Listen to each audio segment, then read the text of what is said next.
বর্তমানে অনেকেই অপকর্ম করে তারা ফ্রিল্যান্সার বলে দাবি করে নিজেকে এবং পরিচয় দেয় তারা ফ্রিল্যান্সার, অথচ অনেকেই আছে যে যারা অনলাইনে জুয়া খেলে কিংবা ইমো ফ্রিল্যান্সিং নামে যে বিষয়বস্তুগুলো শুনি সেগুলো করে। তাদের জন্য আসলে বদনাম ফ্রিল্যান্সারদের হয়ে যাচ্ছে দিন দিন। বা অনেকেই আসলে ফ্রিল্যান্সিং বলতে আসলে এই ধরনের কাজকর্মই বোঝে, যে জুয়া খেলে ইনকাম করা বা বিভিন্ন ধরনের টেলিগ্রাম রিলেটেড যে কাজকর্ম ট্যাপ ট্যাপ করে আর্ন করা। তো এই ধরনের বিষয়বস্তু আসলে ফ্রিল্যান্সিং শুনলে তাদের মাথায় চলে আসে। আসলে আমি ওই ধরনের কোনো কিছু করি না, আমি একজন ওয়েব ডেভেলপার, আমি ওয়েব ডিজাইন অ্যান্ড ডেভেলপমেন্ট নিয়ে কাজ করি, আমি একজন প্রোগ্রামার। হ্যালো এভরিওয়ান, আমি বিষ্ণু কুণ্ডু, আমি একজন web developer, web design and development নিয়ে কাজ করি। আমাদের অনেকেই হয়তো চিন্তা করেন যে আসলে আমি কি কাজ করি বা আহ, কি করি সারাদিন বাসায় বা কম্পিউটারের সামনে। তো আমি একজন ওয়েব ডেভেলপার, আমি ওয়েবসাইট ডিজাইন এবং ডেভেলপ করি এবং ওয়েবসাইটের বিভিন্ন সমস্যা সমাধান করি, প্রবলেম সলভিং যাকে বলা হয়। তো আমার মেইন কাজ হচ্ছে আমাকে ওয়েবসাইট বানাইতে হয় ক্লায়েন্টের জন্য। ক্লায়েন্টরা যেভাবে যে ধরনের ওয়েবসাইট বানাইতে বলে তাদের জন্য সেই রকম ওয়েবসাইট বানাতে হয় তাদের রিকোয়ারমেন্ট অনুযায়ী। আমি মূলত দেশে কাজ করি না, আমি বাইরের দেশের মানুষের সাথে কাজ করি। তারা আমাকে বলে দেয় যে তাদের কী ধরনের ওয়েবসাইট বানাতে হবে, তাদের যে রিকোয়ারমেন্ট সেই রিকোয়ারমেন্ট অনুযায়ী আমাকে ওয়েবসাইট বানাতে হয়। তারা বলে দেয়, আমি সেই অনুযায়ী কাজ করে দিই, মানে ওয়েবসাইট ডিজাইন করে দিই অথবা ডেভেলপ করে দিই।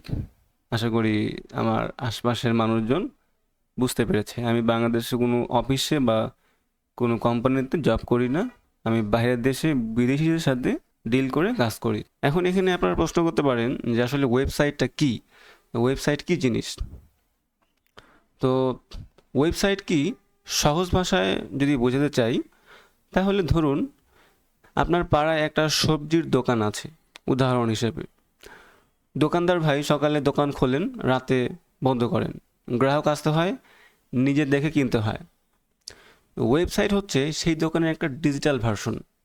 ধরুন আমি সেই সেই দোকানের জন্য একটা ওয়েবসাইট বানাবো, আহ, সেটাকে আপনি বলতে পারেন সেই দোকানের একটা ডিজিটাল দোকান বানাবো, যে যেটাকে আমরা বলতেছি ওয়েবসাইট। তো 24 ঘন্টা খোলা থাকবে, মাঝরাতেও যদি কোনো গ্রাহক চায় সে কেনাকাটা করতে পারবে তার ওয়েবসাইট থেকে। ছবি এবং দাম দেখা যাবে, টমেটোর ছবি, পেঁপের ছবি কতগুলো আছে সব ফোনে দেখা যাবে। অর্ডার দেওয়া যাবে। যদি কোনো ইউজার মানে ওই সময় কিনতে চায় কোনো পণ্য, ওই ওয়েবসাইট থেকে, ডিজিটাল দোকান থেকে সে ক্লিক করলে দোকানদারের মোবাইলে নোটিফিকেশন আসবে। তারপরে যে দোকানদার সে ডেলিভারি দেওয়ার জন্য সে নিজে যেতে পারে কিংবা তার সহকারী পণ্য পৌঁছে দিবে, এমন ব্যবস্থাও সে রাখতে পারে। সুতরাং এক কথায় বলা যায় ওয়েবসাইট হচ্ছে একটা ডিজিটাল দোকান, যেখানে সবাই অ্যাক্সেস করতে পারবে, সবাই যে কোনো ইউজার্স সেই ওয়েবসাইটে অ্যাক্সেস করে যে কোনো পণ্য অর্ডার করতে পারবে, যে কোনো পণ্য দেখতে পারবে, তার চাহিদা অনুযায়ী সে কিনতে পারবে সেই দোকান থেকে। তাকে আর সেই দোকানে নিজে হেঁটে যেতে হবে না, কষ্ট করে আহ, তাকে যাওয়ার কোনো প্রয়োজন নেই, সে অনলাইন থেকে অর্ডার করতে পারবে। যেমনটা আমরা আহ, অনেক ই কমার্স ওয়েবসাইট দেখি, দারাস, alibaba.com, আরও আছে ইভ্যালি, আরও বিভিন্ন ই কমার্স ওয়েবসাইট রয়েছে। তো সেইখানে আমরা যেভাবে আহ, পণ্য অর্ডার করে কেনাকাটা করি। তো এটা ছিল একটা ছোট্ট একটা উদাহরণ। আমি একটা আমাদের পাড়ার সবজির দোকানের উদাহরণ দিয়ে বোঝানোর চেষ্টা করলাম যে আমাদের সবজির একটা দোকান আছে পাড়াতে, সেই দোকান শুধু দিনে খোলে, 4টা 5টা বাজলে বন্ধ করে দেয়। সুতরাং তাকে আর তারপরে পাওয়া যায় না, তার ব্যবসার যে রেঞ্জ শুধু অতটুকু পর্যন্ত। তো তার জন্য যদি একটা ওয়েবসাইট বানাই এবং তার যে দোকানটা আছে সেই দোকানটা একটা ডিজিটাল একটা দোকান বানাতে চাই, একটা ওয়েবসাইট বানিয়ে, ওয়েবসাইট হচ্ছে যে তার দোকানের একটা ডিজিটাল ভার্সন বানানো হলো। সেই ওয়েবসাইটে গিয়ে তার কাছে কী কী পণ্য আছে ধরুন যে তার টমেটো বা পেঁপে মানে যে কোনো ধরনের সবজির প্রোডাক্টের ছবি দেওয়া থাকবে। যারা ইউজার্স আছে তারা সেই ওয়েবসাইটে ভিজিট করে সেই সব পণ্য অর্ডার করতে পারবে এবং যে দোকানের মালিক সে তাদেরকে তাদের বাসায় ডেলিভারি করে দেবে। তো এইটা একটা মানে সিম্পল একটা উদাহরণ দিলাম, আশা করি বুঝতে পারছেন কিনা জানি না, হয়তো বুঝতে পারছেন, না বুঝলে আর একটু ভালোভাবে বোঝাতে হবে হয়তো। যাই হোক, এখন আসি যে ওয়েবসাইট কিভাবে কাজ করে। আসলে ওয়েবসাইট বানানো হয়, আমরা যেমন বাংলা ভাষায় ইংরেজি ভাষায় কথা বলি বা বুঝতে পারি, কম্পিউটারের কিছু নিজস্ব ভাষা আছে, মানে কম্পিউটার বেশ কিছু ভাষা বোঝে। তো তার মধ্যে হচ্ছে HTML, CSS, জাভাস্ক্রিপ্ট নামের যে ভাষাগুলো সেগুলো তারা বোঝে, কম্পিউটার বোঝে। তো এখানে কম্পিউটার HTML, CSS, জাভাস্ক্রিপ্ট নামের ভাষাগুলো বোঝে। আর HTML হচ্ছে ওয়েবসাইটের গঠন তৈরি করার জন্য ব্যবহৃত হয়। HTML এর ফুল মিনিং হচ্ছে হাইপারটেক্সট মার্কআপ ল্যাঙ্গুয়েজ, যেটা দিয়ে ওয়েবসাইটের কাঠামো তৈরি করা হয়। এবং CSS দিয়ে সেই ওয়েবসাইটের কাঠামোর মানে সাজসজ্জা করা হয়, রং দেওয়া হয়, কোথায় কোন দিকে কী হবে না হবে সুন্দর করে সাজানো হয়। যদি সহজ ভাষায় বলতে চাই তাহলে মেকআপ করানো হয়। জাভাস্ক্রিপ্ট হচ্ছে কোথায় ক্লিক করলে কি হবে এই ধরনের বিষয়বস্তুগুলো করা হয়, ইন্টারঅ্যাক্টিভ কাজকর্ম। তারপরে আমরা আমাদের এই ল্যাঙ্গুয়েজগুলো দিয়ে বা আমাদের এই কম্পিউটার যে ভাষাগুলো আছে সেগুলো দিয়ে ওয়েবসাইট বানাবো বা ডিজাইন করব। তারপরে সেটাকে একটা সার্ভার রাখতে হয়। আসলে সার্ভার কি? সার্ভার তেমন কিছুই না, সার্ভার একটা কম্পিউটার, যেই কম্পিউটার সবাই অ্যাক্সেস করতে পারে। একটা বিশেষ কম্পিউটার যাকে সার্ভার বলা হয়, সেই কম্পিউটারটা সব সময় চালু থাকে, তাকে আমরা সার্ভার বলি।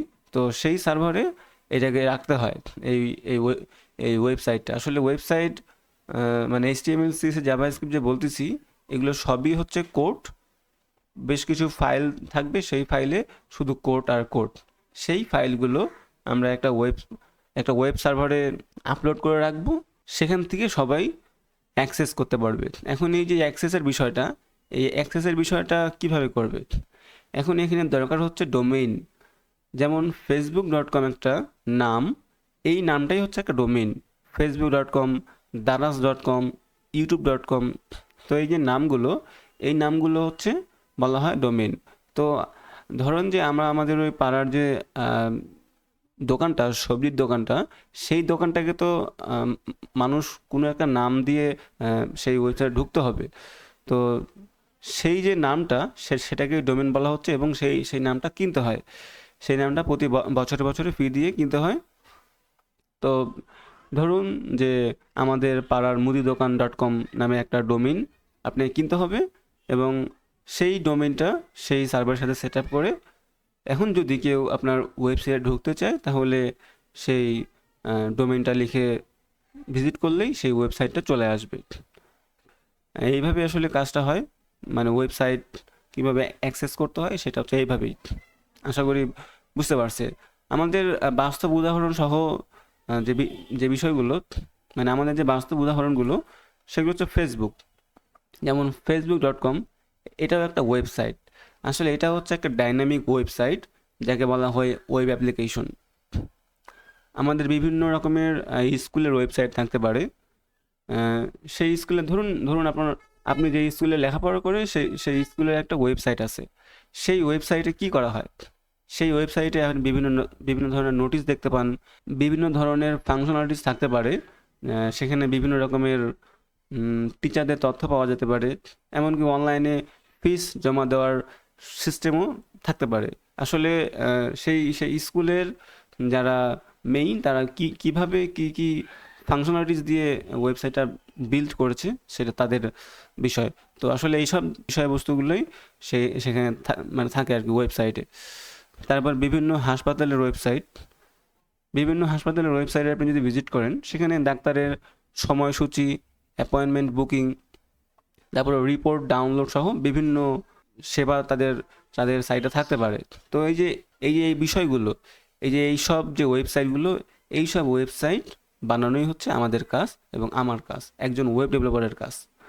শুধু নতুন করে বানানোই না, ধরুন যে আপনার একটা এক্সিস্টিং মানে আপনার একটা পুরাতন ওয়েবসাইট আছে, সেই ওয়েবসাইটে কোনো একটা সমস্যা হয়েছে বা যেভাবে কাজ করার কথা সেভাবে কাজ করতেছে না, কিংবা স্লো কাজ করতেছে, বিভিন্ন রকমের সমস্যা হইতে পারে। তো এই যে সমস্যাগুলো, এই সমস্যাগুলোকে সমাধান করার জন্য একজন ডেভেলপার, একজন এক্সপার্টকে হায়ার করা হয়। তো এই প্রবলেম সলভ করার জন্যও একজন ডেভেলপার প্রয়োজন, তো সেই কাজগুলো আমি করি। সুতরাং আমি একজন ফুল স্ট্যাক ওয়েব ডেভেলপার। আমি ওয়েবসাইট ডিজাইন করি, ওয়েব অ্যাপ্লিকেশন বানাতে পারি, যে কোনো ওয়েবসাইটের প্রবলেম সলভ করতে পারি। আমি আসলে এইসব বিষয়বস্তু নিয়েই কাজ করি। আমার কাজ সবসময় কম্পিউটারেই, অনলাইনেই। আমি এখন বর্তমানে কাজ করতেছি রিমোটলি স্পেনে একটা রিমোট এজেন্সির সাথে as a freelance web developer. তাদের সাথে আমার প্রজেক্ট ভিত্তিক কাজ করা হয়। মানে তারা আমাকে প্রজেক্ট দেয়, সেই প্রজেক্ট কত সময় লাগবে বা কী করতে হবে তারা বলে দেয়, কেমন পেমেন্ট হবে সেটা বলে দেয়। সেই হিসাবে বর্তমানে কাজ করতেছি। স্পেনের একটা কোম্পানিতে জব করতেছি ফ্রিল্যান্স হিসেবে, পার্মানেন্ট না, রিমোটলি। তারা আমাকে মান্থলি সিস্টেম বেতন দেয় না, তাদের সাথে আমার প্রজেক্ট ভিত্তিক কাজ করা হয়। প্রজেক্ট থাকলে সেই প্রজেক্ট শেষ করা হয়, তারপরে পেমেন্ট দেয়। বিষয়টা এরকম। আশা করি আমার আশেপাশে সবাই বুঝতে পেরেছেন যে কিভাবে কি করি বা কি কাজ করি। আচ্ছা, চলুন আমি একটা আমার পার্সোনাল একটা ওয়েবসাইট দেখাই আপনাদেরকে। তাহলে হয়তো আরও ক্লিয়ারভাবে বুঝতে পারবেন। আমি আমার ক্যামেরা বন্ধ করে দিয়ে স্ক্রিনটা শেয়ার করি। হয়তো দেখতে পাচ্ছেন।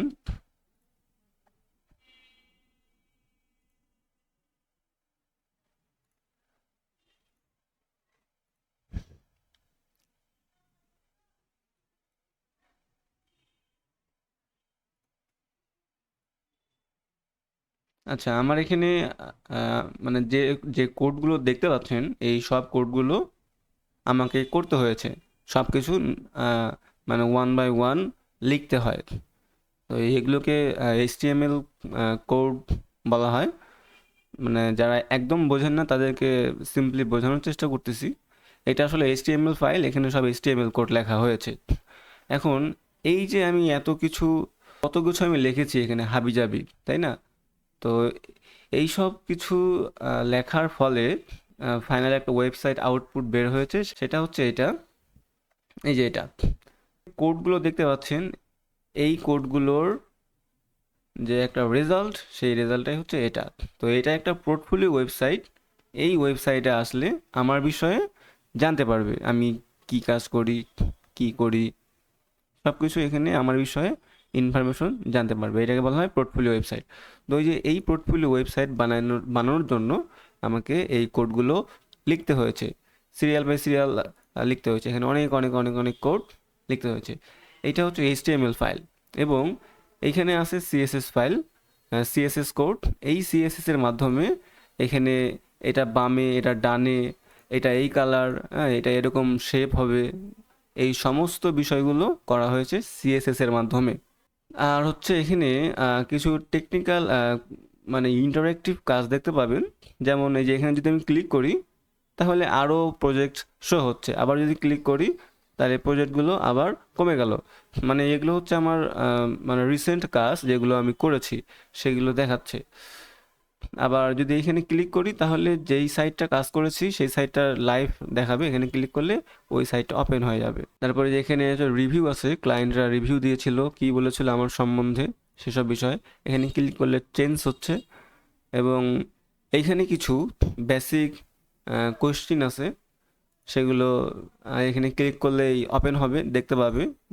যদি কেউ মানে আমার সাইটে ভিজিট করে তাহলে তারা এসব দেখতে পাবে। এবং কেউ যদি আমার সাথে কন্ট্যাক্ট করতে চায় তাহলে এই যে ডান পাশে কোনারে হোয়াটসঅ্যাপ আইকনটা আছে, এইখানে ক্লিক করলে আমার হোয়াটসঅ্যাপে তারা মেসেজ করতে পারবে, আমার সাথে কথা বলতে পারবে। তো এই যে এত কোড দেখতে পাচ্ছেন, এই সব কোড করে, এই সব কোডের ফলে এইরকম রেজাল্ট হয়েছে।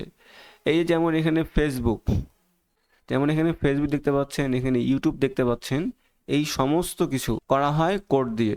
যত ওয়েবসাইট দেখবেন, যত ওয়েবসাইট দেখতে পান, সবগুলোর পিছনেই এরকম করে অনেক অনেক অনেক অনেক অসংখ্য কোড আছে পিছনে। অনেক কোড লিখেছে যারা ডেভেলপার, যারা ডিজাইনার, তারা এরকম অনেক অনেক কোড লিখে। এটা হচ্ছে একটা উদাহরণ দিলাম। তো এরকম অনেক কোড লিখে এরকম ওয়েবসাইট বানানো হয়। আর আমি এইসব কাজই করি। আমি ওয়েবসাইট বানাই, আর ওয়েবসাইট বানাতে হয় এইভাবে কোড লিখে লিখে। আশা করি আমার আশপাশের মানুষজন হালকা হলেও ধারণা পেয়েছেন যে কী করি, কিভাবে করি। আশা করি বুঝতে পারছেন। ধন্যবাদ।